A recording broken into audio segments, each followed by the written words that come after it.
Scarlet Colored Glasses is where we talk about all things Husker football, kind of program wide, big picture view of where Nebraska's at. And we're 3-3. We're not the complete laughing stock of college football right now with 2 wins. But we turn to the second half of the season, and there's a lot of work to be done to get to a bowl, or if we want to dream big, win the West. Right here is Swobe's awesome graphic here. What's our record for the next 6 games? And here are the next 6 helmets we'll be facing, starting with the Purdue Boilermakers there next Saturday night. Then a bye week, I believe, right? And then Illinois, Minnesota, Michigan, Wisconsin, and Iowa. That's, different than what we kind of expected going into the season right now, right, Boomer? I mean, you think about that list, and the back half, the Michigan, Wisconsin, Iowa looked pretty daunting. Right now, Iowa and Wisconsin seem like they have some chinks in their armor. Wisconsin did bounce back nicely versus a completely inept Northwestern team. I don't know how we lost to that team at this point. I just don't understand it. But Jim Leonard is already building his resume to be the head coach of Wisconsin. And Iowa did lose to Illinois, and Brett goes 2-0 versus kind of his, the closest programs to his heart. And, Michigan looked a little bit vulnerable this week as well until pulling away. And, Minnesota and Illinois and Purdue actually look like maybe the toughest of the West out there. So what are your thoughts about the next 6 games? Boy, it's so hard to accurately predict anything anymore with this season. You can go if Rob were here, you can go the full Kool-Aid on drinking optimist, think, hey, we can win all these things. And then, you get that in your head after a couple of wins. And then, the realist person, well, let's pump the brakes a little. It was Indiana and Rutgers, 2 wins we needed to have, but we didn't look great in those wins. So it's tough to say. I mean, I honestly don't know what to make of it. I want to see how this team plays against these next 2 opponents. I think will tell us. I mean, obviously, out of 6 games, 2 opponents are going to tell you a lot of those. But these 2, I mean, no offense to Rutgers, but they just fired their offensive coordinator. They're one of the few teams that made Iowa's offense look good so far this year. They were bad. I mean, there's no 2 bones about it. They were not good on offense. I think I played a few series at quarterback because they can't figure out who they wanted. Did you throw one of the picks, Boomer? Is that it? Yeah. Robbie threw one of those picks. I can't tell. Yeah, exactly. So, but so it's hard to get a great read on where we're at.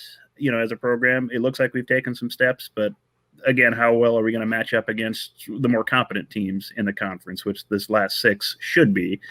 And Wisconsin, like you said, though, I don't know what to make of them because they looked awful for most of this season. This last game, heck, Mertz even looked serviceable. So I don't know. Was it just a function of that opponent, Northwestern, being complete garbage, or have they found something to improve on? So it's really hard. But I think these next 2 games will tell you just how the season's going to end. I mean, if you go out and get walloped by Purdue and Illinois, then, well, it's going to be tough sledding. If you can beat one or both of those teams, then you can be in any one of those games. So kind of where I'm at. So, Boomer, let's run with that idea. And Honky, I want you to jump in here next.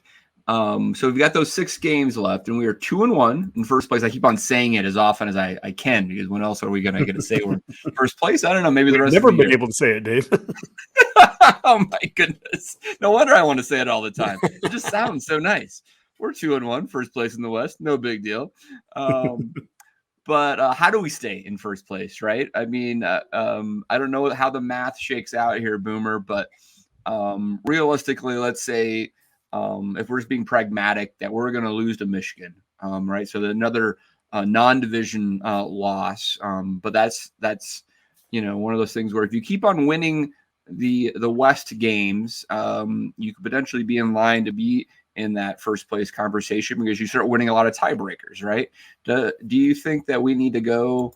And then we're just being pie in the sky here. Do you need to go 7-2 to win the West? Probably not. 6-3 though, maybe, but if you need to be 6-3, you probably need to be winning a lot of those tiebreakers. Which team would you most want to lose to, actually?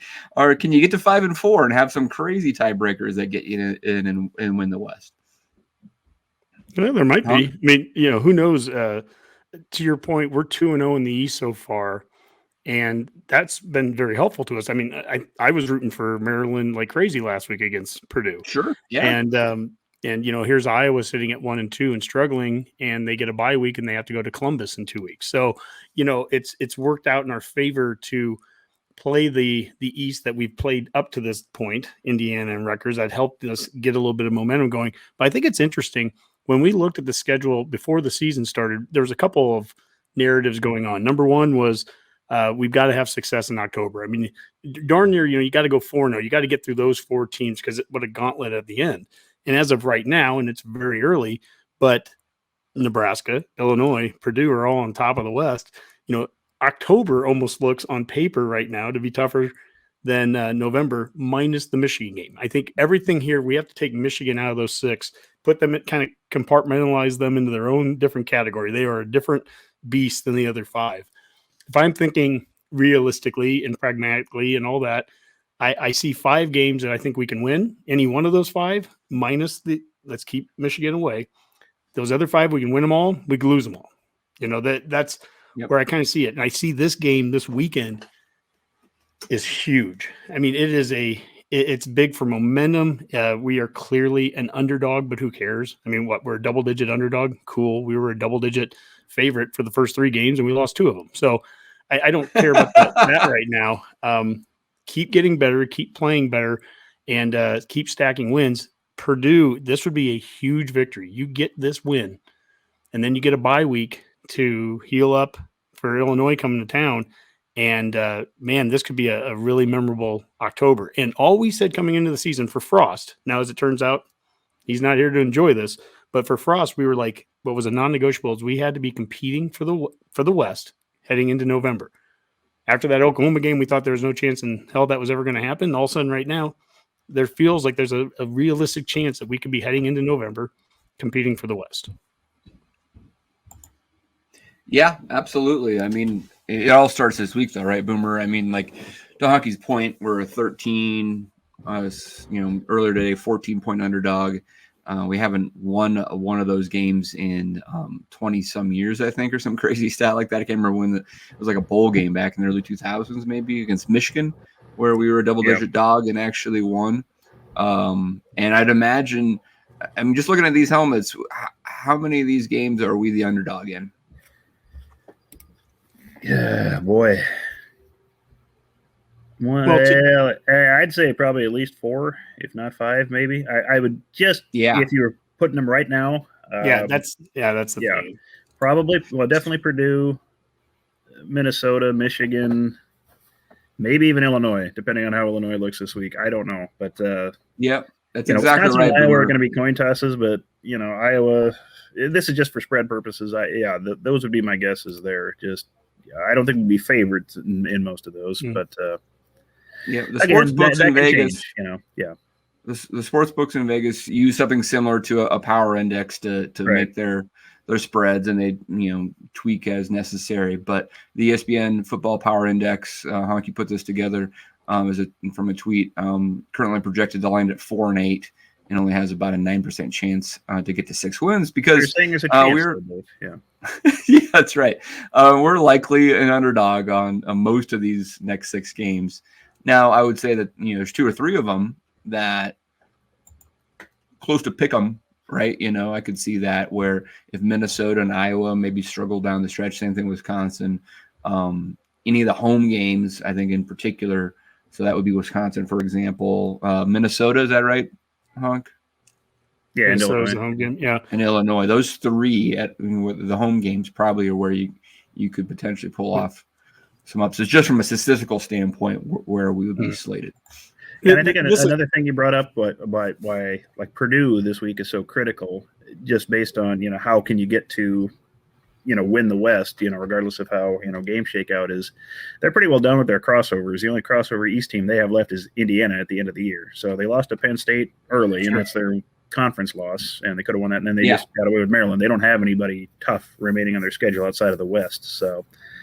Like Wisconsin, I think still plays Maryland. Minnesota has Penn State, I think, coming up in a couple of weeks. So there's still chances for some of the other teams to get knocked off, and lose some big games where, we still have Michigan and Purdue doesn't. So Well, this is where I'm no good on the betcast. Is that I hate If you've looking seen our ahead. stats, we're not good either, Honky. So Well, I know, but I hate looking ahead 6 weeks because it's such a moving target. I mean, the FPI says something this week, but it'll say something completely different next week. Or they have you at 7.5 wins coming into the season. Now they have us at 4 and 8. But you take it one game at a time. And what I want to see is I want to see constant improvement. We're going to talk about this when we get to throwing the bones and scoring explosion. What's more important to me is to see constant improvement from week to week right now, which is what we're starting to see, especially on the defensive side.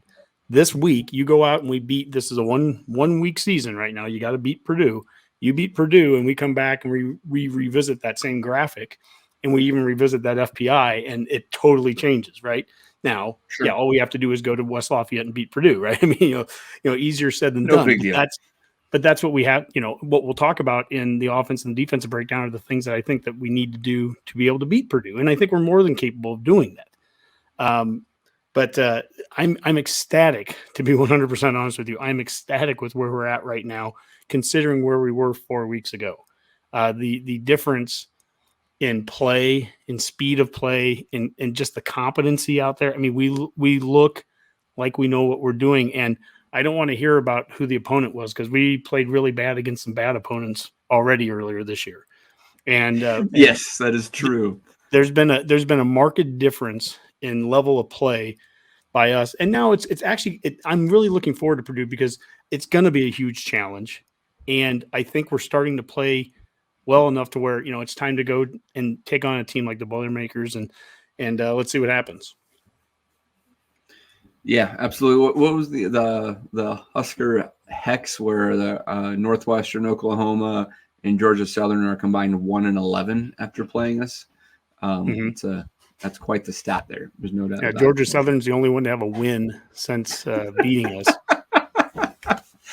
That is some rich stuff right there.